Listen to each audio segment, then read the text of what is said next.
Oh yeah, here's another good one. Lesson number 27 of A Course in Miracles. Above all else, I want to see. Today's idea expresses something stronger than mere determination. It gives vision priority among your desires. You may feel hesitant about using the idea on the grounds that you are not sure you really mean it. This does not matter. The purpose of today's exercises is to bring the time when the idea will be wholly true a little nearer. There may be great temptation to believe that some sort of sacrifice is being asked of you when you say you want to see above all else.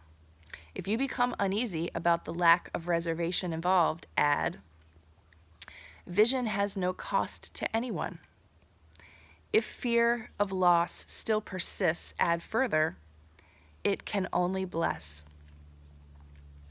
The idea for today needs many repetitions for maximum benefit. It should be used at least every half hour and more if possible. You might try for every 15 or 20 minutes.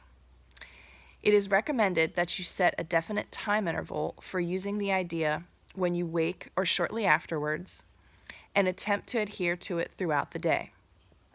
It will not be difficult to do this, even if you are engaged in conversation or otherwise occupied at the time. You can still repeat one short sentence to yourself without disturbing anything. The real question is, how often will you remember? How much do you want today's idea to be true? Answer one of these questions, and you have answered the other. You will probably miss several applications, and perhaps quite a number. Do not be disturbed by this, but do try to keep on your schedule from then on. If only once during the day you feel that you were perfectly sincere while you were responding to today's idea, while you were repeating today's idea, you can be sure that you have saved yourself many years of effort. Above all else, I want to see. Now let's see what Tina channeled from Jesus in 2019 about this lesson. Lesson number 27, above all else, I want to see. You are blessed beings indeed. I am that one that you know as Jesus. It is important for you to recognize any hesitation you have in asking for this. This is a great training in your society. There is a great training in your society. To follow me, you have to sacrifice, suffer, and even martyr yourself. Those beliefs of your society will come up as you make more determined statements with your free will. Most of these beliefs and ideas, the Judeo-Christian teachings of the churches that have founded and ruled the society on which these teachings are based, have been hidden from you for quite some time. You don't realize they are even in your mind. It's not until you start to step toward love that you begin to feel the unloving arise. This is a very important day, for this is a very important message. Many of you see yourselves as innocents. The bad guy is always out there. You're the one who is loving and kind. They shouldn't have that. You did your best. These stories run rampant through the untrained mind.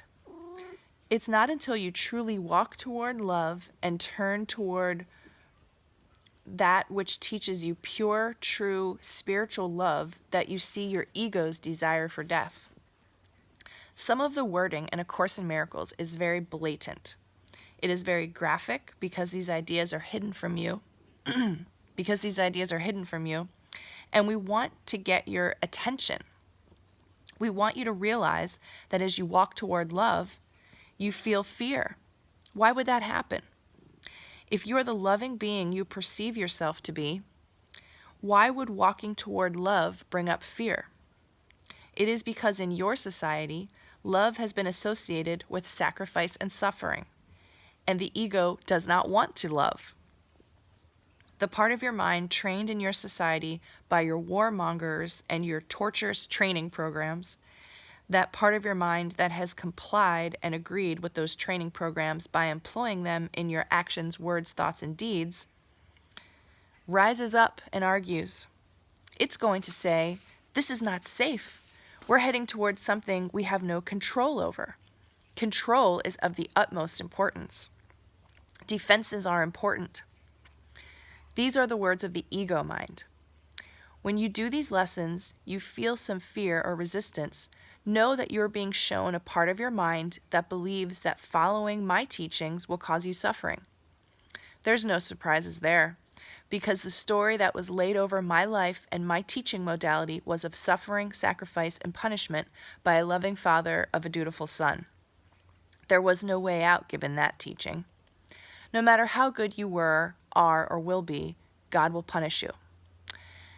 That is the underlying message of the teachings around my life, crucifixion, and resurrection. It is important for you to understand this and realize these beliefs and fears of sacrifice are going to surface in your mind. Fear not. We do the work every day that eventually removes those from you. I am that one that you know as Jesus, and suffering, sacrifice, and martyrdom are not required on this path. You can trust me on that. We are glad you came to see us today, and we will see you again tomorrow. So the thoughts that I had around above all else I want to see, it's not about knowledge and truth, especially right now with the world situation, with the so-called illness and the so-called solution to the illness where everybody's has to get or you can't work and all that other stuff. It's easy to see the hoax in all of that. So when I think above all else I want to see, it transcends all of the, protected information and devious little plans that our governments and the people who are really in control or controlling the governments, all the plans that they have. I don't want to see that. I already feel like I know what they're doing. And, if I really had a healed mind and I was really not living in separation anymore, I wouldn't even think that there was a they that's doing anything bad, because I guess in reality there isn't. The truth is, I'm having this spiritual experience in a body. I think this is real, and what I want to see is beyond the veil.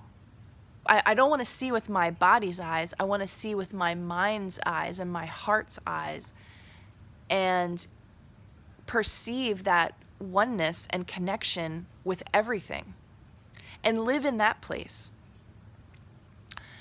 That's what I want to see. So this Course in Miracles lesson, I think, is one of the best ones, but I'll say that about so many of them.